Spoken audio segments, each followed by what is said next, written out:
welcome to all of you. On behalf of IBEX, the churches working together in the economy, I'd like to thank each and every one of you for coming this evening, and special thanks, of course, to our guest speaker this evening, Tony Benn. Thank you very much indeed for accepting this invitation to address the contention that slavery no longer exists, and we look forward very much to hearing your views. Everyone's words count tonight, because when it comes to slavery, people are made human beings whose words don't count. People who are enslaved are often hidden, out of sight and out of mind. And tonight is about speaking up on behalf of fellow men and women without a voice.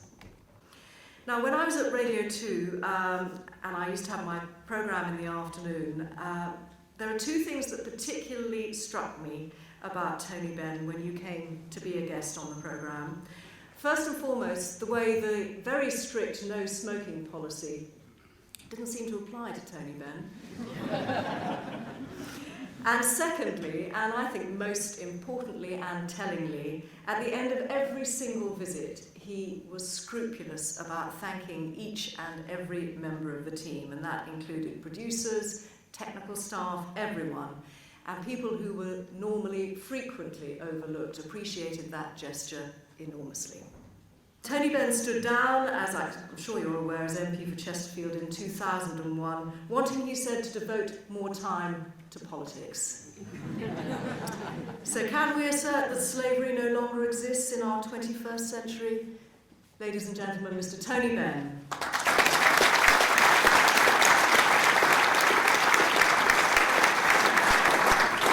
First of all, can everybody hear? Is anybody not here? That's all right.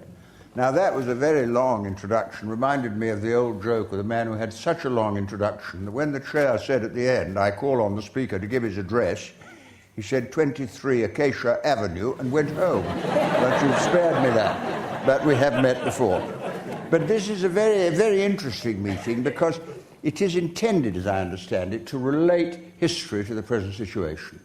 And I think if you don't know any history, you don't know where you came from, you don't know where you are, and you don't know where to go. So I'm very interested in the idea that slavery is not seen as something that was abolished finally 200 years ago, but a living issue. And of course, you can't discuss it without mentioning William Wilberforce, elected to Parliament at 21, converted to Christianity when he was 26, and having been converted to Christianity, felt it was incompatible with being a member of Parliament and nearly resigned from Parliament because he'd become a Christian, an interesting idea, and stayed on. But he was a Conservative, and he voted for the Combination Acts in the 1790s, which made it a criminal offence for people to gather to promote political reform. So when he made the move to this, it was a very big move, and he campaigned, he petitioned, he was not only against slavery, but he was one of the founders of the Royal Society for the Prevention of Cruelty to Animals, Church Missionary Society, he was against duelling, he was against gambling. He had a very important influence. But, of course, it would be quite wrong to suggest that he did it himself or by himself, and I'm sure he wouldn't have wanted to claim it. Then you see, you look at the present situation, and the estimate I've seen is that there are 27 million slaves in the world today, the lowest percentage of the total working population ever, but 27 million. And the definition of slavery is a very complex one, but if you lose your rights, and those rights are owned by somebody else, then you're held to be a slave, whether you're literally a slave, whether you're in penal servitude, whether you've been conscripted, whatever the circumstances. And, of course, the sex industry, which brings prostitutes to this country, is a very immediate and relevant part of it all. But as I say, it is the definition of what we're talking about, I think, that helps. This idea that people's rights are taken from them and owned by somebody else. And of course slavery goes back a very long way. I mean, there's slavery in Norman England. Well, I suppose you could argue certainly that in the old Roman Empire there was slavery, but Norman England a lot of slavery. And when Michael Manley, the Prime Minister of Jamaica, came over, I know him anyway, and I chaired a meeting on slavery, and I cited examples from Norman England, and he said at the end, he said, "Oh, I'd like to have that from my library of black slavery." I said, "It wasn't black slavery, it was our slavery." And we did, of course, have slavery in this country. And one king, I forget when it was, rounded up slaves and sold them to Ireland. And so the thing is an integral part of our history, and I think that makes it necessary. Now, some people in Germany, the justification for slavery was you could convert the heathen into Christians if you made them slaves. A church view of slavery, which I can imagine being presented with great credibility. I can imagine a speech in the House of Lords saying, my lords, these ignorant heathen, when they are slaves, they are converted to Christianity, and their lordships would nod. But that was a funny way of justifying what was being done. In the early days, if a slave ran away, he was crucified, or some were crucified. They were branded. I think the Society for the Propagation of the Christian Gospel branded the chest of their slaves with the word society on it. And the idea that people could have their status actually put on them by fire is so unspeakable. It's hardly to imagine what it must have meant for them and for a society that tolerated it. And when I read that John, the Home Secretary, wants us all to have tests on English values, I wonder whether that will be mentioned as one of the tests as to how we did brand slaves. And if you can't understand that, you can't get British citizenship, and I'm making a joke. Now, of course, slavery was a part of the economic process. We bought or traded in gold and copper and oil from Africa, and we took their slaves and exported them to America. And it was, you have to remember, it was an economic operation. And I was sent the other day an article in The Economist for 1848. Now, The Economist is a very responsible newspaper which everyone should read. And it had an article on the slave trade in 1848, a couple of years before my grandfather was born. And it says you cannot abolish the slave trade because all these ignorant blacks in Africa had nothing whatever to do, and they're needed on the plantations of America. But, said The Economist, you should regulate the slave trade. And I thought of an organization called Off-Slave under Chris Woodhead, and Off-Slave would name and shame the slave ships where the sanitary standards fell a little below what was required. But you see, 1848, I mean, that really is, I say it, a couple of years before my grandfather was born, there was a serious newspaper arguing the economic case for the slave trade. And it was presented, you see, the whole imperial period in Britain was presented as our sacred responsibility. The white man's burden, you probably will have heard of that if you're my age, that somehow our duty was to carry the white man's burden and bring the poor ignorant blacks, if not as slaves, into an understanding of the supreme role that the British Empire performed. And the old saying, the sun never sets on the British Empire, and Americans said that's because God doesn't trust an Englishman in the dark. But at the same time, that was what we were taught. And racism, which is now discussed, is inherently a part of the way in which we dominated the world. Now, I represented for 30 years, 31 years, 33 years, I think, I represented the city of Bristol. Now, what's interesting about that, 10 million slaves were shipped from Africa to the New World. Many of them traded through Bristol. And when I was elected in 1950, you just couldn't mention the slave trade in Bristol. It was just so embarrassing. So nobody mentioned it. And, of course, many of the benefactors who were remembered with statues and all the schools they set up made their money out of the slave trade. And happily, going back now, and I'm going again to Bristol the day after tomorrow for a meeting on slavery, now they've recognized there's a museum of slavery. And that was as a result of pressure by the black community in Bristol. But Bristol has at last, and you know, it's kind of late in the day, they have recognized that slavery existed and that they benefited by it. And I think that is some achievement. Now, if you look at the way the slave trade ended, be very, very careful you don't all attribute it to Wilberforce. Because there is a way the British establishment operates that somehow when a wrong is righted, it all turns out to be one very, very kind man at the top who did it. And actually, of course, the slaves were in continual revolt against the slave owners, and it made it very, very difficult for slavery to maintain. So I think you have to recognize that. There's a book just been published about slavery by a man who refers to all the African leaders who led the campaigns against colonialism, which is, if you like, a form of the slave process. Only Britain just occupied the whole country. It didn't control, own the people there, but the whole country was occupied.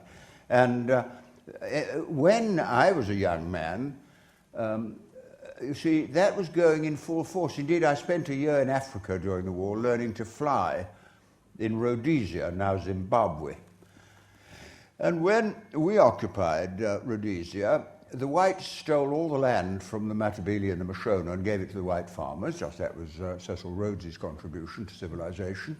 And no black was allowed to vote at all. And indeed, the Southern Rhodesian Legislative Assembly, I looked it all up, in 1933, passed a law saying that if a black, it would be an offence for an African to have a skilled job. That was in my lifetime, so I sometimes wonder whether we're uniquely qualified to lecture Mugabe on democracy, and don't think I support him, but I mean, when you think of what the record was like when we were there, you have to remember that. Now, if you come to the present situation, which is why I know you wanted to have this meeting and why I wanted to come, you want to look at the economic relations that are now in force, usually under the name of globalization, which actually reintroduce a new form of slavery in the world, but in the name of market forces. And I want to dwell on that for a moment. They always ask the question, why are the poor poor? But actually that's not the right question to ask. The right question to ask is, why are the rich rich? Because if you ask that question, you understand why the poor are poor. And if you think I'm being controversial, Adam Smith, the great apostle to Mrs. Thatcher, he said, the rich are the pensioners of the poor. The rich live off the backs of the poor. And that is actually what it is all about.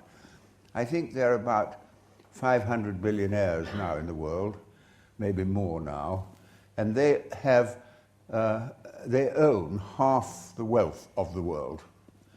And the 61 of the biggest economic units in the world are not countries, but they are multinational corporations. Multinational corporations are far, far bigger than nation states. I dealt with them as a minister of the oil industry and so on. Huge, you get Esso and Shell and so on. Enormous, far more powerful than nations. And they impose their will through governments or directly on people. And that is a form of slavery. I remember an old friend of mine, Kenneth Kaunda, whom I knew when he was released from a British prison years ago. He later became president of Zambia. When I last saw him, he said, Tony, you know, we had a big debt in Zambia, and the IMF came along and said, we'll lift your debt if you will sell all your schools and hospitals to multinational corporations. So privatization in Britain, which is going on apace under New Labour, is enforced internationally by exactly these methods.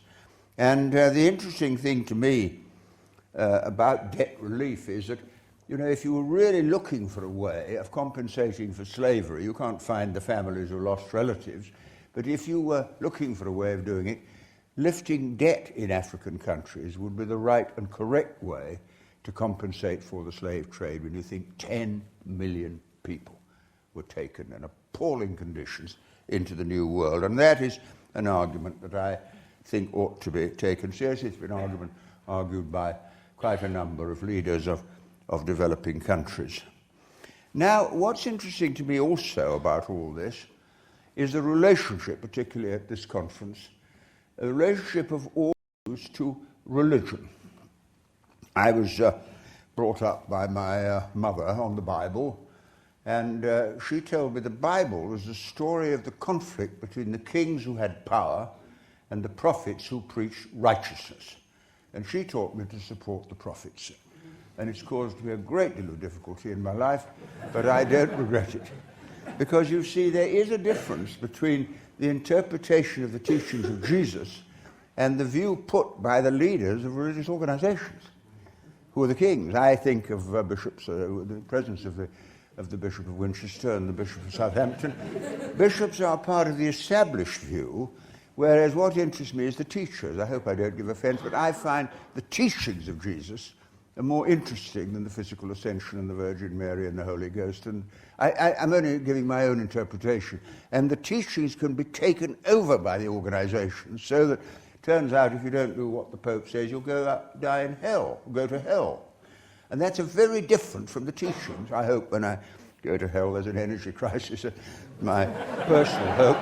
But at the same time, there is that difference. Somebody sent me, I've got it in my pocket, can I pull it out?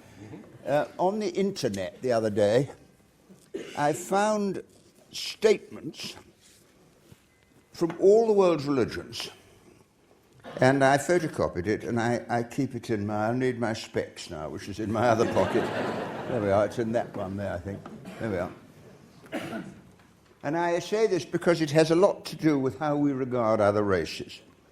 These are what the main teachings of Brahmanism, Christianity, Islam, Buddhism, Judaism, Confucianism, Taoism, and Zoroastrianism. Every single one of them says the same. Treat other people as you expect to be treated yourself. There's a quotation almost precise from every religion. Now that makes sense to me.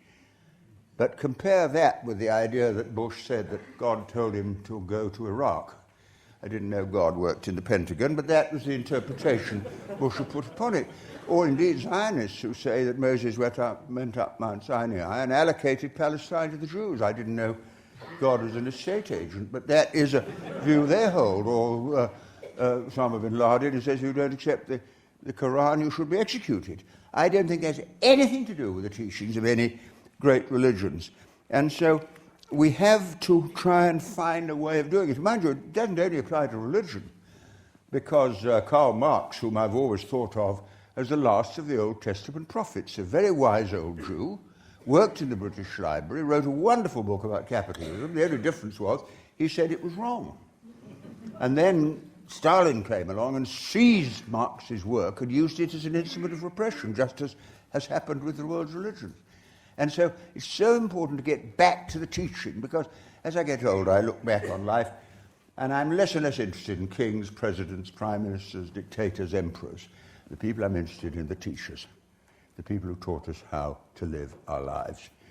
And that, I think, is something that is the basis for an understanding of how the human race can live together. The human family, is the phrase used in the Christian church and in other churches, has a statistical base, and I'll tell you what it is. I had the idea the other day, I wanted to work out how many ancestors I had. Well, you have 2 parents and 4 grandparents and 8 great-grandparents and 16 great-great-grandparents and 32 and so on, and a generation lasts about 20 years, 25 years. So I got my calculator and I just multiplied by 2 every 25 years. If you go back to 1380, when my calculator crashed, everyone here has 67 million ancestors, and if you go back to the year 1000, everyone here has 1,000 billion ancestors. And I checked it with my grandchildren because I wasn't so sure of my mathematics. Literally, there were, every one of us here had 1,000 billion ancestors, 1,000 years. If you go back to the birth of Jesus, I mean, no calculator could contain the figure. So we are statistically related because there weren't that number of people at the time. We're all cousins. We're all related. And getting that idea across is so simple but very important. I was mentioning before I came in, I have 2 granddaughters who go to school, primary school in London. There's 77 nationalities in the school and a refugee centre in the school. And when I go there, it's like talking to the General Assembly of the UN.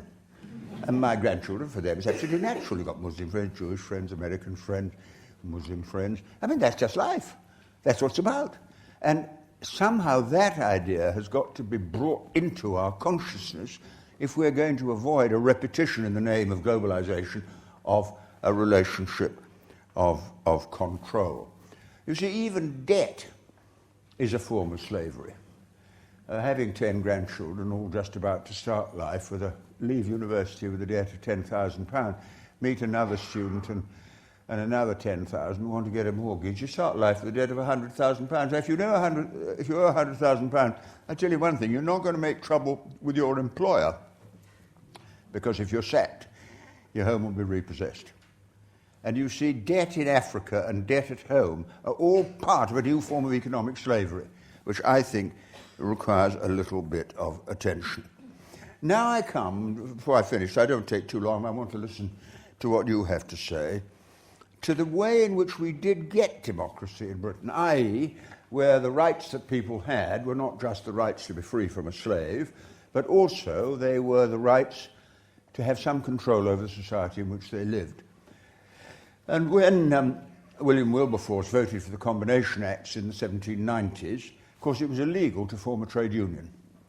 And you may or may not know, there was a famous group of agricultural workers down in Dorset known as the Toll Puddle Martyrs, and they formed a trade union. And of course, they were taken to the Magistrates' Court in Dorchester and sent as convicts to Australia as a punishment. I've got an American friend, just been in Australia. I said, how'd you get on? Oh, Tony, he said, the Aussies are great, but by God, he said, they're really tough. So what do you mean? Well, when I asked for a visa, they said, have you any previous convictions? And I said, no. Are they still required? And that was the punishment simply for organising. When they came back, which they did, then, of course, they campaigned for the vote, because in 1832, only 18 years before my grandfather was born, only 2% of the population had the vote. They were all rich men. And they made the laws. So then the trade unions campaigned with the Chartists, the right to men to vote, and then suffragettes, a bit late as part of it. And what happened then, this is what interests me most, what happened then was that power that had hitherto been exercised solely by wealth became exercised differently. I mean, in the old days, if you were wealthy, you had your castle. You didn't need a local authority mortgage to get your castle. You hired tutors to teach your children. Didn't have to bother with schools. You were never unemployed. You never did any work anyway, so there was no problem about unemployment benefit. When you were old, you were looked after. But what happened when the vote came was people could use their vote to buy with their vote the services they couldn't afford personally. I was trained to fly in Birmingham, and I looked it all up there because I'm a great believer in looking at the history of what you're doing. And in Birmingham in the 1837, there was municipal corporations. They had limited franchise.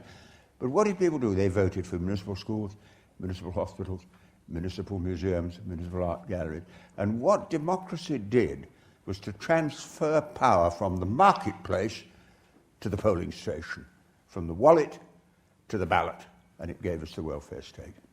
And that is an amazing thing when you think of it, and how it was triggered off and what it was all about is so terribly relevant. And it has had a profound effect on everybody's lives, and it was a product of trade unionism and then the vote and so on. And I think if we're really talking about human freedom, we have to encourage that process everywhere. The other thing that I think about when I think of all the people I've met in my life, all the people we locked up when we had an empire. We locked up Gandhi. I met him in 1931 when I was 5. And when he was in London that year, they said to him, what do you think of civilization in Britain, Mr. Gandhi? Gandhi said, I think it would be a very good idea. And we locked him up. We locked Nehru up. Mandela was locked up. Remember, Mr. Thatcher said he was a terrorist. We locked up Tredi Jagan. We locked up Kwame Nkrumah. We locked up Kenneth Kaunda.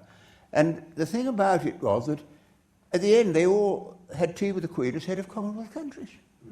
And when I talk to my American friends, I try to say, look, when we had an empire, people hated us, but now we've gone, we're so popular. Have you ever thought of that as a possible solution to your problem? But it is a fact that we lock. And that is how democracy gradually works its way through. Pressure from underneath, conceded from above. And when I think of my own life, I spoke in support of a very, very well-known terrorist in 1964. He was just been sentenced to life imprisonment, and I made a speech. We had a big meeting, and I was denounced in the Mail and the Express, as you'd expect. And I didn't see him for a year or two. Next time I saw him, he had a Nobel Peace Prize and was president of South Africa, Nelson Mandela. And you see, that was an escape from slavery too, of a kind. Well, more than a kind. And when Mandela was in prison, he said to the jailers in the prison, I'm the only free man in this prison. Now, you work that out. Very, very profound comment to make. So I just finished by saying this. I have 10 grandchildren, and for me, I think all the time about their responsibility during their life. Because it's the first generation in human history that has had the capacity to destroy the human race. That's never been true before. You kill a few people with a bow and arrow, with a sword, with a machine gun, with a bomb. But with chemical, nuclear, and biological weapons, it is possible, technically possible, to destroy the human race. On the other hand, it's also the first generation in human history that has the capacity to solve the problems of the human race. That was never true before. I mean, people prayed and hoped for a fair world, but they just want the resources. Now, one example, a fraction of the cost of the war in Iraq, everyone in Africa with AIDS could have free drugs. And you divert from destroying to building. It's amazing what you could do. And it does raise a very important question. You see, we are talking all the time about science, but science doesn't tell you how to use the power you have. And it brings you back to religion. It's interesting that in a world of technology, it's the moral choices that matter. I remember when, I wonder if anyone here recalls the space race between the Soviet Union and the United States as to who could put a man on the moon first. And the Russians put on the moon a fantastic space vehicle. It was a great big thing with caterpillar tracks, and it moved across the surface of the moon. And I had a letter from a constituent in Bristol, which I still kept. It said, "Dear Tony, I see the Russians have put a space vehicle on the moon. Is there any chance of a better bus service in Bristol?" That was the right question to ask. You know, well, how do you use the technology? That's a moral question. And that's the question that appears in every generation. We talk about slavery, talk about war, talking about the trident. It's always that question. And we are, like the human race, are like survivors in a lifeboat after a shipwreck with one loaf of bread. And if you have one loaf of bread and 10 people in a lifeboat, there are only 3 ways you can distribute it. You can sell the bread so the rich gobble it up. You can fight for the bread so the strong get it all. Or you can divide it up and share it. And that actually is the choice we face. Whether you're talking about survival or environment or anything else, that's the choice. And the thing we have to remember about these choices, they are not made for us, or should not be made for us, by leaders who claim special qualities. I'm very, very suspicious of leaders who gallop onto the stage on a white horse and say, "Vote for me and I'll solve your problems." And I came across many years ago a quotation which I finish with from a Chinese philosopher called Lao Tzu, who was born many years before the birth of Jesus. And this is what he said about leadership. He said, "As to the best leaders, the people do not notice their existence. The next best they honor and praise, the next best they hate, the next best they fear. But," said Lao Tzu, "when the best leader's work is done, the people say, we did it ourselves." And I profoundly believe that. I think if you're going to make sense of all these very complex problems, don't believe me, listen to me, work it out for yourself. And if you do that, then the achievements will not be so easily brushed aside with the end of an era or the end of a prime minister. It's what we do, and that, again, is a moral question, which is why it's so appropriate that we should be having this meeting here in Winchester. Thank you very much for listening.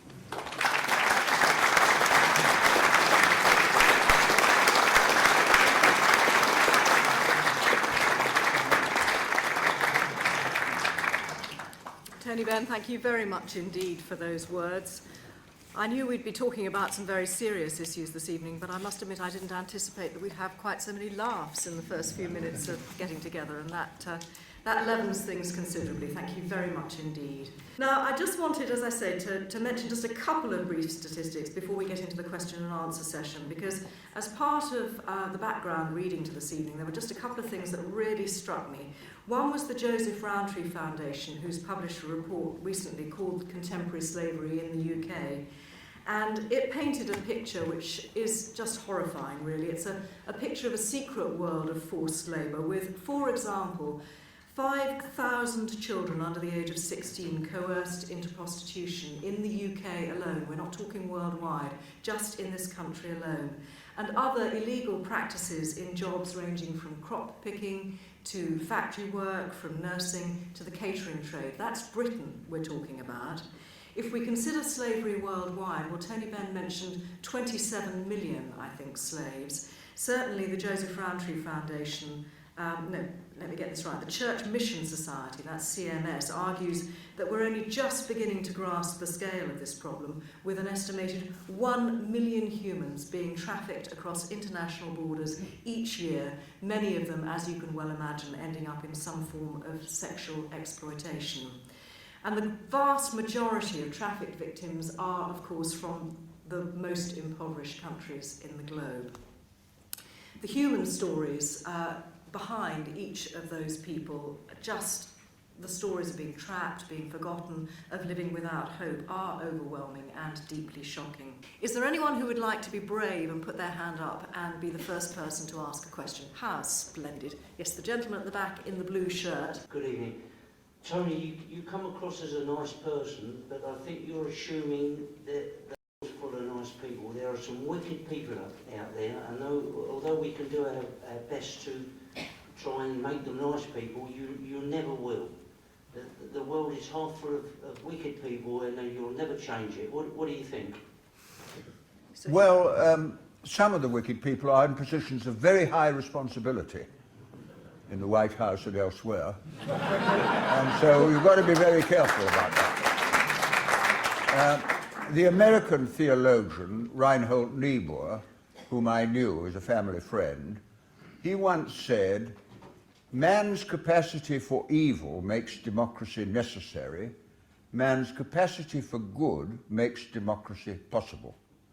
And if you're talking about criminals, that's distinct, people who just got to danger, that's one thing. But if you are talking about dealing with the abuse of power at a high level, I think democracy is the best way. Churchill once said that democracy was the worst system of government ever thought of, with the exception of all those other systems that had ever been tried. And I share that view. So I do, in my heart of hearts, believe that democracy is the best way of checking the abuse of power.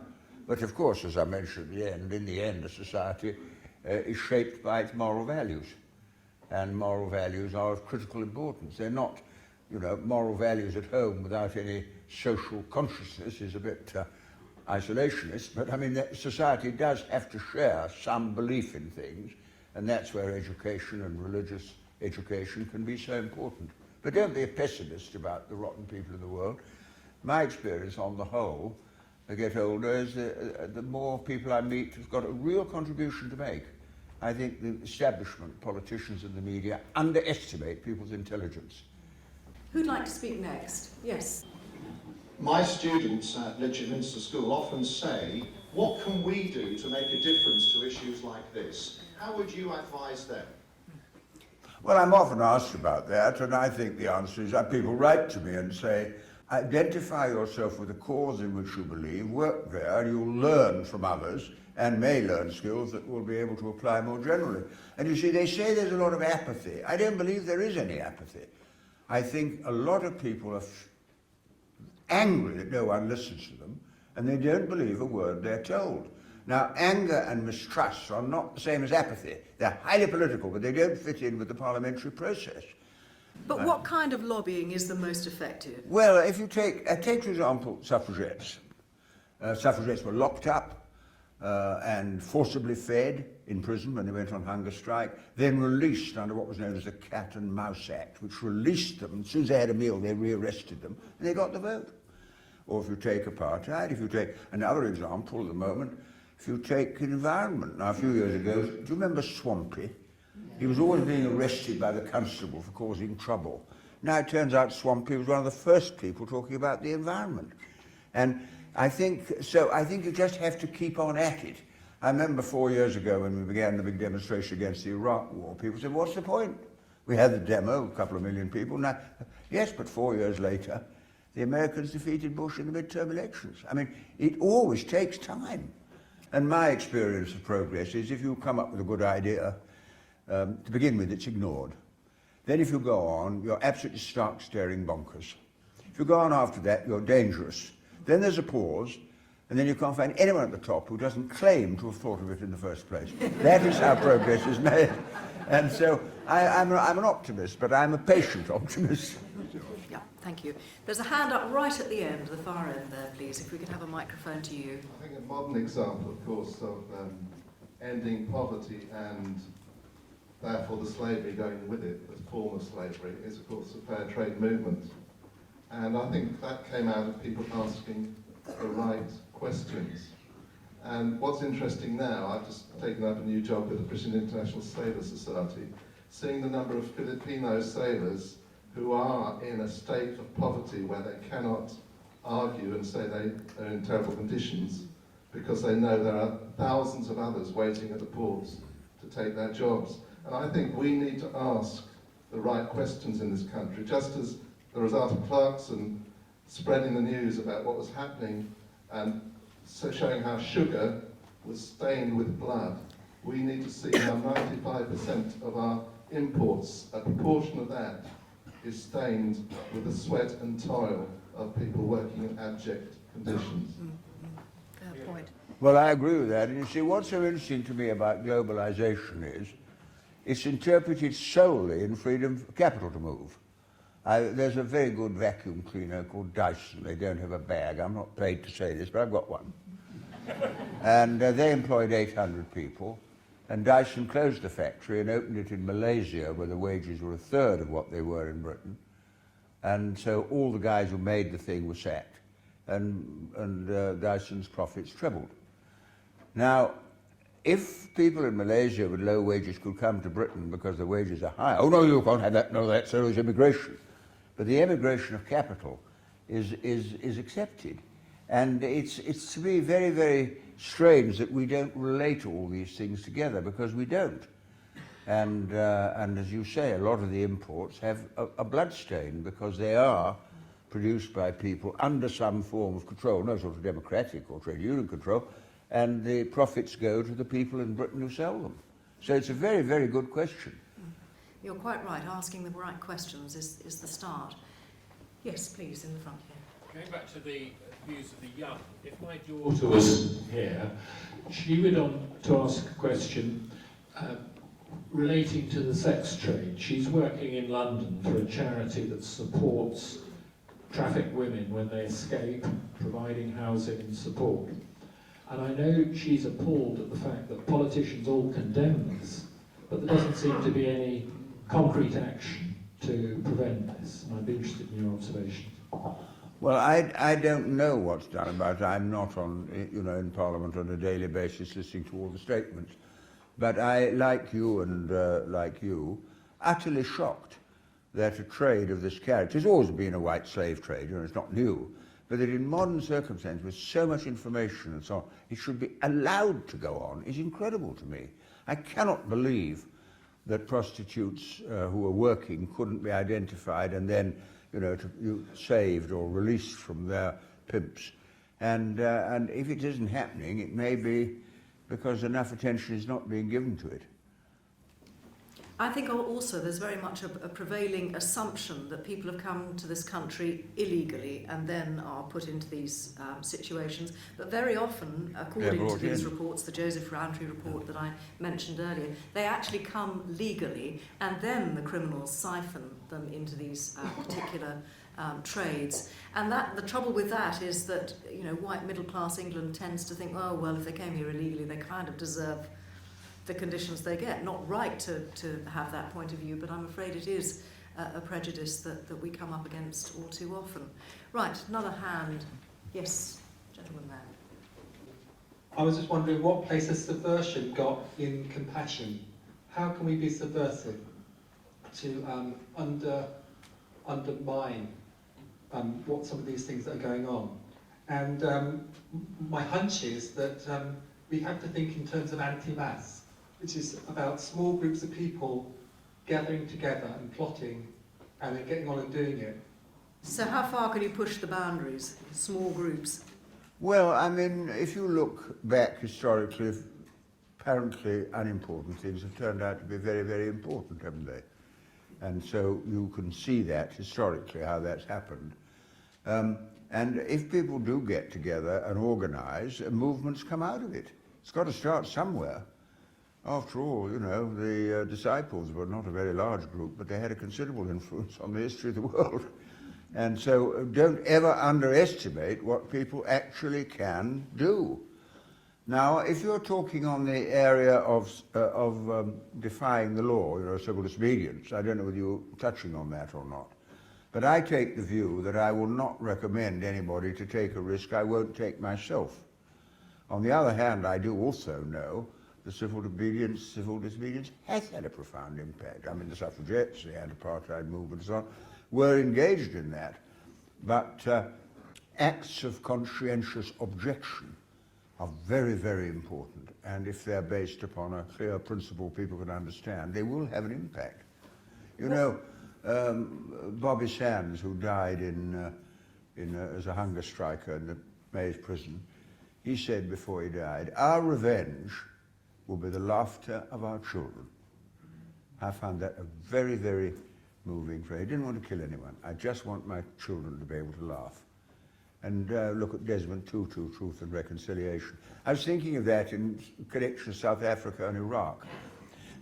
If Mandela had insisted that the white leaders be hanged the way Saddam was, there'd have been bloodshed from that moment to this. But he didn't. Just before we leave you, I mean, what forms of subversion did you have in mind? I mean, give us an idea. I think that comes about when people get together and have cups of tea, and you get talking and you start plotting. But actually, I would just sort of like want to say that protesting is probably definitely not the way to be doing it.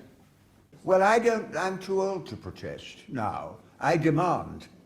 I go to meetings and say, I demand the withdrawal of the troops. I demand that we, and protest is, the media say, well, these little people are protesting. But all history, the men who demanded the vote, the women who demanded the vote, the end was demanded. We should demand rather than protest. Protest is a tolerated dissent, which the establishment can live with. When you demand something, it's a bit more frightening. Right, who'd like to ask the next question? Yes, please. I brought with me two young people, possibly the youngest here, one 18, one 17. Wilberforce eventually got rid of slavery in that sense through political means. How would you say to any young people about engaging in political means today? I do get some letters saying, "Dear Tony, I would like to be a member of Parliament. Could I consult you?" So I write back and say, well, tell me. They say, I haven't decided what party I'm going to join. I just want to be an MP. As if, my brother's a lawyer, my sister's a nurse, my uncle's a doctor. I want to be an MP. And this idea that parliamentary life is a career, I think is a load of nonsense. I think I've seen it always as a service of some kind. It isn't the only form of service, but it is if you look at it that way.